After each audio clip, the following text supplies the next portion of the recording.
தமிழக சட்டப்பேரவையில் நிறைவேற்றப்பட்டு அனுப்பி வைக்கப்பட்ட 9 மசோதாக்களுக்கு ஆளுநர் ஆர் என் ரவி ஒப்புதல் அளித்திருக்கிறார். இது பற்றிய கூடுதல் தகவல்களை செய்தியாளர் பாஸ்கர் விவரிக்க கேட்போம். பாஸ்கர், அந்த 9 மசோதாக்கள் எவை?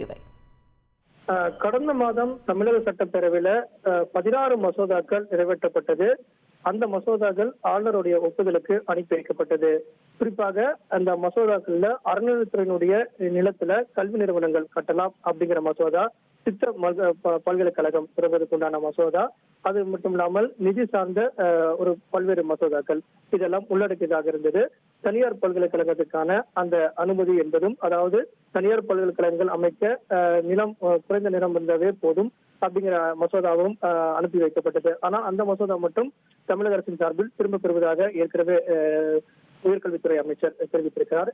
இந்த நிலையில மற்ற மசோதாக்களுக்கு தமிழக ஆளுநர் அவர்கள் ஒப்புதல் கொடுத்திருக்கிறார்.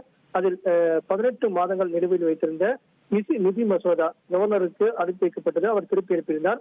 மீண்டும் தமிழக சட்டப்பேரவை நிறைவேற்றப்பட்டு மீண்டும் அனுப்பி வைக்கப்பட்டிருந்தது. அந்த மசோதாவுக்கு அனுமதி என்பது கிடைக்கப்பட்டிருக்கிறது.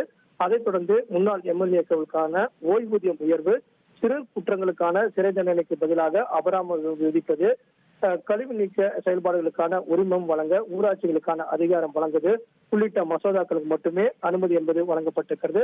முக்கிய மசோதாக்கள் தமிழக பல்கலைக்கழகத்தில் ஆசிரியர் அல்லாத பணியிடங்களை டிஎன்பிசி வாயிலாக நிரப்புவது தொடர்பான மசோதா அனுப்பி வைக்கப்பட்டது. ஆனால் தற்போது வரை ஒப்புதல் கிடைக்கப்பெறவில்லை. இது போன்ற முக்கிய மசோதாக்கள் ஒப்புதல் கிடைக்கப்பெறாத பட்சத்துல நிதி சார்ந்த மசோதாக்களுக்கு மட்டும் அனுமதி கொடுக்கப்பட்டிருக்கிறது. மேலும் முன்னாள் எம்எல்ஏக்கு ஓய்வூதியம் உயர்வு, சிறு குற்றங்களுக்கு சிறை தண்டனை பதிலாக அபராதம் விதிப்பது, கழிவு நீக்க செயல்பாடுகளுக்கான உரிமம் வழங்க ஊராட்சிகளுக்கான அதிகாரத்துக்கு மசோதா, இந்த மசோதாக்களுக்கு மட்டுமே 7 மசோதாக்களுக்கு ஆளுநர் அவர்கள் அனுமதி கொடுத்திருக்கிறார். அதன் அடிப்படையில் தான் அந்த அறிவிப்பு என்பது தற்போது வெளியிடப்பட்டுள்ளது. தகவல்களுக்கு நன்றி பாஸ்கர்.